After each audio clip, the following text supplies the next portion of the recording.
21 ദിവസങ്ങളായി ആശുപത്രിയിൽ തുടരുന്ന ഫ്രാൻസിസ് പാപ്പായുടെ ശബ്ദം സെൻറ്റ് പീറ്റേഴ്സ് സ്ക്വയറിൽ വീണ്ടും മുഴങ്ങി. കഴിഞ്ഞ ദിനം രാത്രി സെൻറ്റ് പീറ്റേഴ്സ് സ്ക്വയറിൽ നടന്ന ജപമാല പ്രാർത്ഥനാ ശുശ്രൂഷയോടനുബന്ധിച്ചാണ് ഫ്രാൻസിസ് പാപ്പായുടെ മുൻകൂട്ടി തയ്യാറാക്കിയ സന്ദേശം ഓഡിയോ കേൾപ്പിച്ചത്.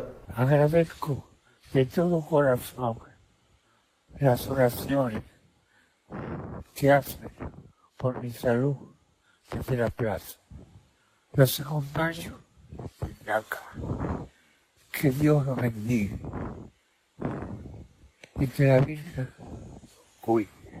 Gracias. തൻ്റെ ആരോഗ്യത്തിനായുള്ള പ്രാർത്ഥനകൾക്ക് ഹൃദയത്തിൻ്റെ അടിത്തട്ടിൽ നിന്ന് നന്ദി പറയുകയാണെന്നും താൻ ഇവിടെ നിന്ന് അനുഗമിക്കട്ടെ എന്നും പാപ്പ പറഞ്ഞു. ദൈവം നിങ്ങളെ അനുഗ്രഹിക്കട്ടെ, ദൈവമാതാവ് നിങ്ങളെ സംരക്ഷിക്കട്ടെ. നന്ദി, പാപ്പ കൂട്ടിച്ചേർത്തു. പരിശുദ്ധ പിതാവിൻ്റെ അടഞ്ഞ ശബ്ദമായിരുന്നു സ്പാനിഷ് ഭാഷയിലുള്ള ഓഡിയോ സന്ദേശത്തിലുണ്ടായിരുന്നത്. 21 ദിവസം മുൻപ് ആശുപത്രിയിൽ പ്രവേശിപ്പിച്ചതിന് ശേഷം ഫ്രാൻസിസ് പാപ്പായുടെ ശബ്ദം ആഗോള സമൂഹം പരസ്യമായി കേൾക്കുന്നത് ഇതാദ്യമായാണ്.